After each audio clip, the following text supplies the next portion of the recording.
Racikan Berita 1.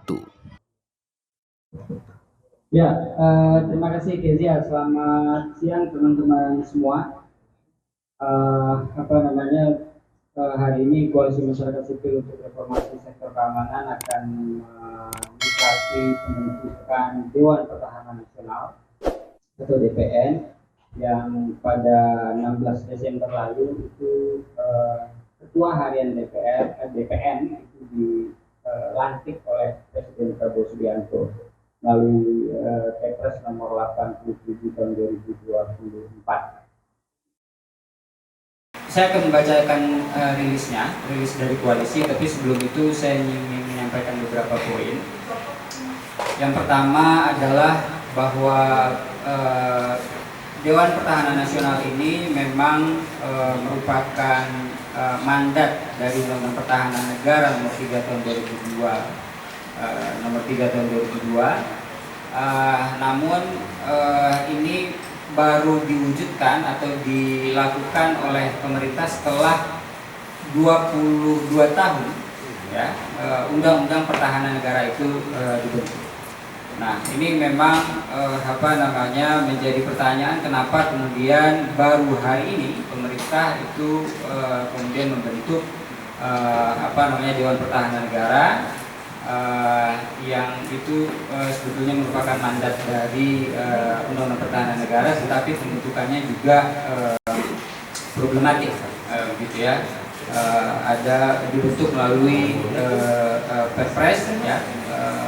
Nah, kami juga masih memastikan bahwa Perpres tersebut sebetulnya sudah dibentuk atau dikeluarkan oleh Presiden. Nah,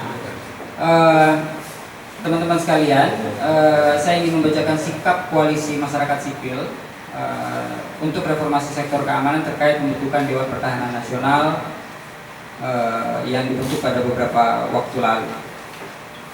Siaran pers Koalisi Masyarakat Sipil untuk reformasi sektor keamanan, pembentukan Dewan Pertahanan tidak sejalan dengan Undang-Undang Pertahanan dan berbahaya bagi kehidupan demokrasi dan HAM di Indonesia.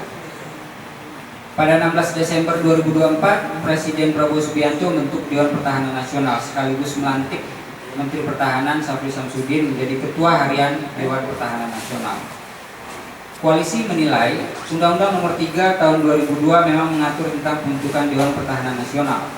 Dalam Undang-Undang Pertahanan tersebut, fungsi Dewan Pertahanan Nasional hanya sebagai lembaga penasihat Presiden dalam membantu merumuskan kebijakan tentang pertahanan negara.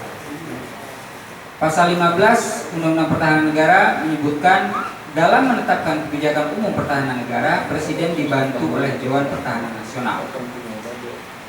Adapun Dewan Pertahanan Nasional menurut pasal 15 Undang-Undang Pertahanan Negara itu berfungsi hanya sebatas penasihat Presiden dalam menetapkan kebijakan umum pertahanan dan pengerahan komponen pertahanan serta bertugas untuk menelaah, menilai dan menyusun kebijakan terbaru di bidang pertahanan. Namun demikian, berdasarkan Perpres Dewan Pertahanan Nasional, kewenangannya menjadi sangat luas dan multi interpretatif, yakni di dalam pasal 3 huruf F Perpres disebutkan DPN juga memiliki fungsi pelaksanaan lain yang diberikan oleh Presiden. Koalisi menilai penambahan wewenang ini tidak sesuai dengan kewenangan yang diatur dalam Undang-Undang Nomor 3 Tahun 2002 tentang Pertahanan Negara.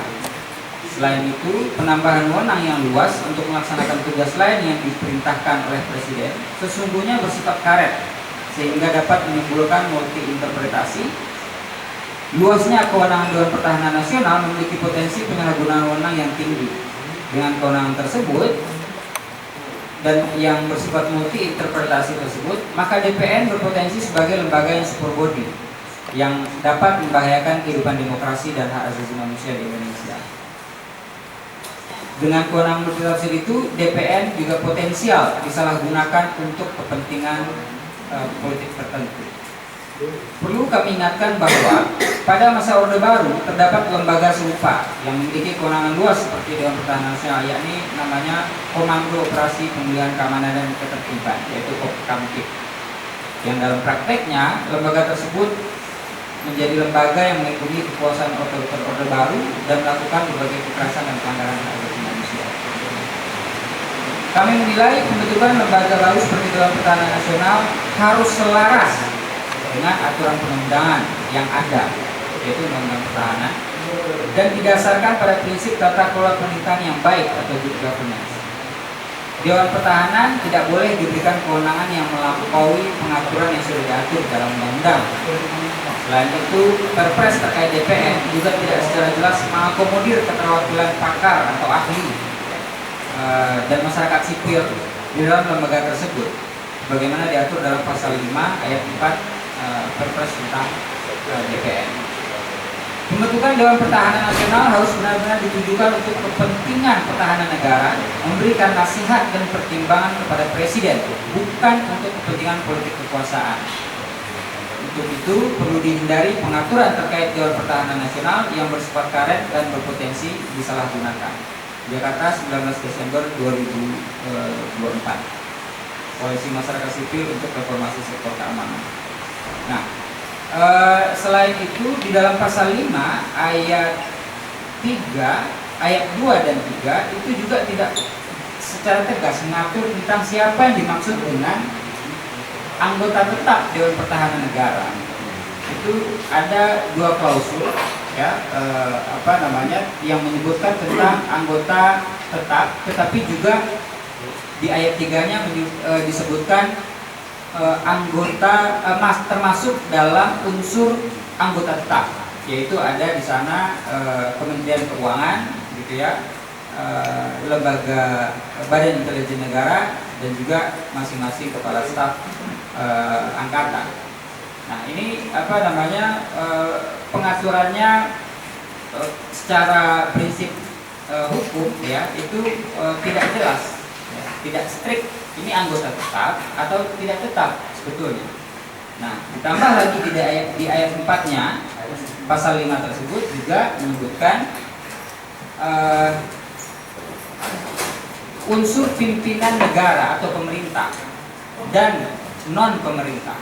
Nah, padahal seharusnya di atas itu sudah jelas kalau pimpinan pemerintah, kenapa tidak masuk disebutkan di pasal ayat 2-nya saja, yang di atas saja gitu. Kenapa di pasal 5 ayat 4 itu masih menyebutkan unsur pimpinan pemerintah dan lembaga non pemerintah. Seharusnya di situ kalau secara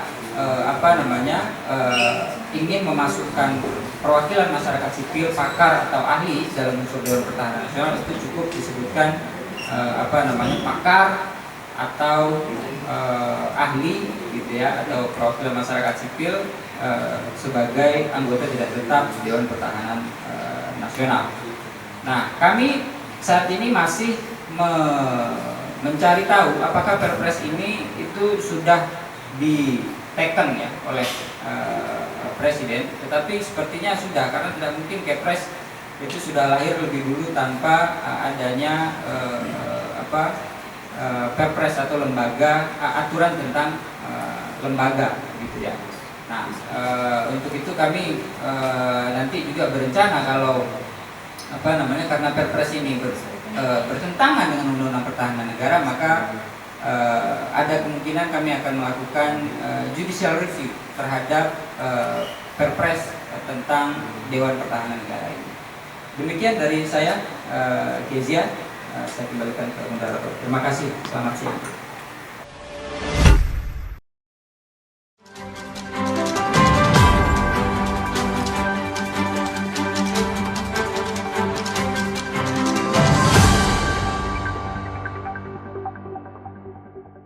Racikan Berita 1.